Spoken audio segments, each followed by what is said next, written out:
and welcome to Where Women Talk. I'm Nadia Giordana, and my guest today is Lynn Garthwaite. She is an accomplished author and speaker, and she has a brand new book out, which I've just read. But before I spill the beans or give away any of the plot lines, let's go talk to Lynn and hear it from her. Welcome to the show, Lynn. Thanks, Nadia. Glad to be here. You know, you're not a first-time author. I'd like to hear a little bit, and I'm sure the audience would, a little bit about your earlier books before we get into the new release. Sure, thanks. I began writing children's books, so I started out with children's mysteries. So it's not totally out of the ballpark that I ended up with adult mysteries, but children's early chapter books. I wrote 3 picture books, and then I changed to writing a history book that explains how our states got the crazy borders we have. I love that one. Panhandles. But I've had this yen to write a mystery novel for a long time. That's mostly what I read when I'm reading. So I've been kind of fiddling with it for several years and finally got around to writing it. So how long was that story percolating? In a way, about 10 years, because some of the elements of the story actually were originally in a screenplay I wrote many years ago, never got produced, but so some of the elements and some of the characters things started then. But really, this particular story started about 2 years ago, where I just started jotting notes to myself. You know, I was working on the other book and I wanted to just get down thoughts while I had them fresh. So for a couple years, I was writing notes to myself. And then for about the past 9 months, I would say, was the actual hardcore writing of it. So it's been, you know, long process. Yeah, a long time. Of course, it takes a long time to get a really good book pulled together. And this is a really good one. I enjoyed it thoroughly. Thank you. The name is Starless Midnight. Show us the cover. So the title was, let's see, I got the idea from a Martin Luther King quote, and he referred to the starless midnight of racism. And it seemed appropriate for that purpose. So that's where the title came from. Yeah, talk more about the plot line. Well, it begins with a young woman, 28-year-old woman. She's biracial.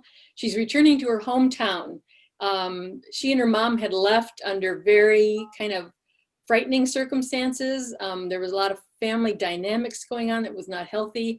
But she's returning now because she inherited her grandmother's home.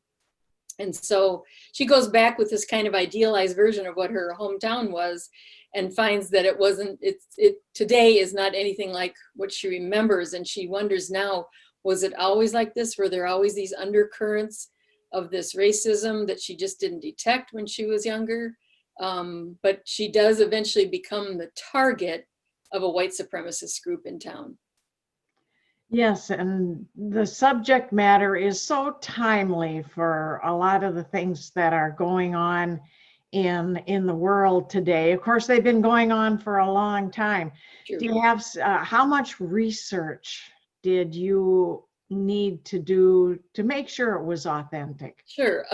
For the white supremacist topic, I did look into that a bit. Of course, I've been reading for over years about it, but I did find out that since 2017, and we're talking in 2020 right now, there's been an uptick of 55% in different white nationalist type groups, hate groups.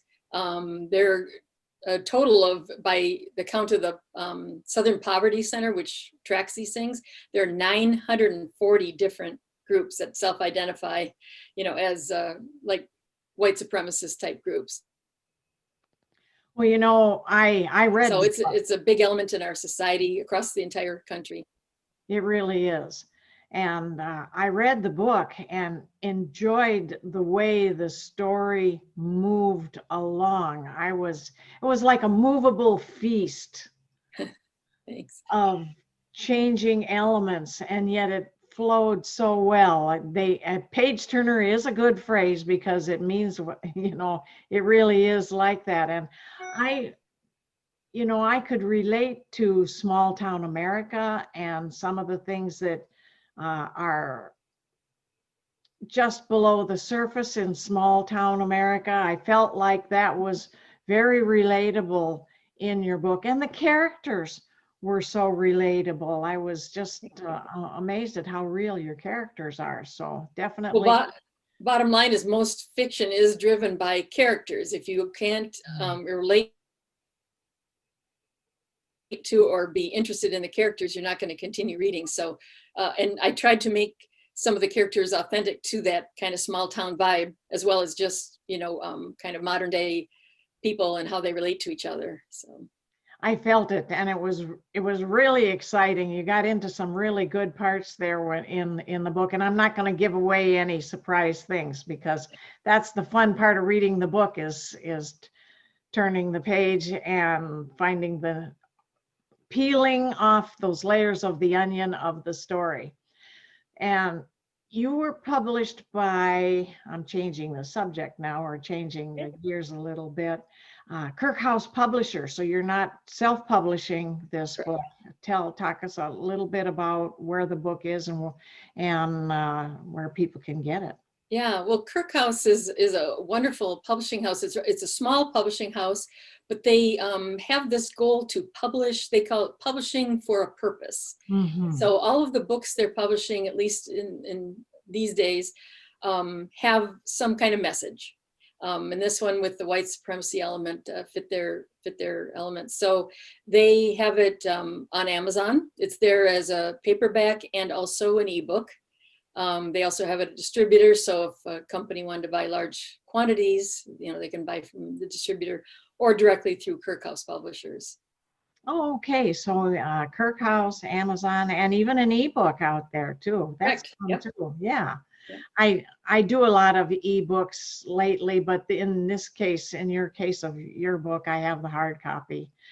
What was I going to ask you next? How will you, in this 2020 and 2021, the years of COVID, how are you going to get the word out? Will there be any public speaking, or will you use online venues?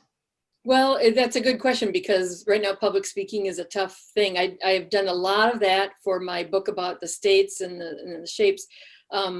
Last year I had about 50 different venues I talked to.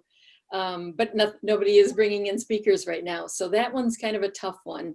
And I'm not planning any kind of book signing event for the same reason at this time. So right now I'm talking to book clubs. A lot of book clubs are doing things online instead of meeting in person. And I think this is a topic that lends itself well to book clubs. I've been talking to independent bookstores to get it on their shelves, hopefully, and stuff. But the marketing part is a bit of a challenge right now. So some of that might just have to be postponed until I can actually get out and greet people. It'll be worth the wait. And I noticed online that there are some reviews coming in, and that's wonderful. So people are still getting your book and able to read it. What our audience, we certainly have a significant number of writers. What advice would you give to a writer who feels like they have that novel in them, but don't feel like they're good enough or they know enough about writing to get that story out? What would you tell them? Well, it's a good question, because writing a full novel can be an overwhelming feeling. It's just, it's just so massive, it's so big. And when you write a mystery, you're often intertwining multiple storylines at the same time. So what worked for me is to do the note taking for a long time. So I had all of these ideas that would pop into my head, and not in any order or sequence that had to do with the story, but just character ideas or storylines. And so I was constantly keeping a Word document and typing those all in. So when I finally sat down to write, I use that as basically a giant outline. I didn't write everything necessarily in order. I did start with chapter 1, but then I wanted to flesh out what I thought was a really important scene that was going to be coming along later. So I went ahead and wrote that scene, knowing that I could work it back in, in the correct sequence later on. So that worked for me to not feel like I had to go from A to B to C to D, whatever. I did also use beta readers. So once I had gotten probably about my third or fourth draft done, where I knew it wasn't ready, but it was pretty close, I had beta readers go through it, and they offered some fantastic ideas, including things that didn't work, like this doesn't make any sense. You forgot to tie this thing into the other, because when you're in the midst of writing it, you sometimes lose track of those things. So having beta readers was hugely helpful.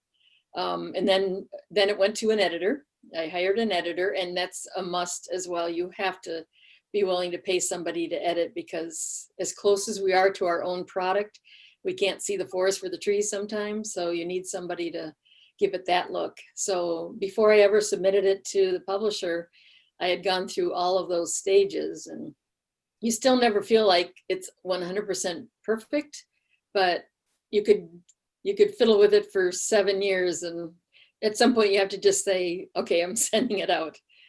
Oh, yes. And that's good advice, because I think about all those things. I have not yet written a novel, but I am one of those people that thinks that is such a huge project. I wouldn't know where to begin.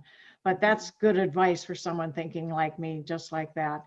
And I was also wondering, do you have a website or a Facebook page, or is Kirkhouse and Amazon and Googling your name the best ways to get information? Well, I do have a website, and this book is mentioned on it. It's called Blue Spectrum Books. So bluespectrumbooks.com. So that's where I do place information about all of my titles. But for purposes of ordering the book, Kirkhouse Publishers or Amazon would be the place to go. Okay. Oh, that's great. And I think we're at the end here of running out of time. Lynn, this was really great. I hope, real quick, is there going to be a sequel? Oh, good question, because people have asked that. I think so, but I'm actually working on a different book right now. So, you kind of have to go where your mojo's leading you a little bit. So I would love to find out what happens with the two main characters in a sequel. So let's just say yes, but I don't know when.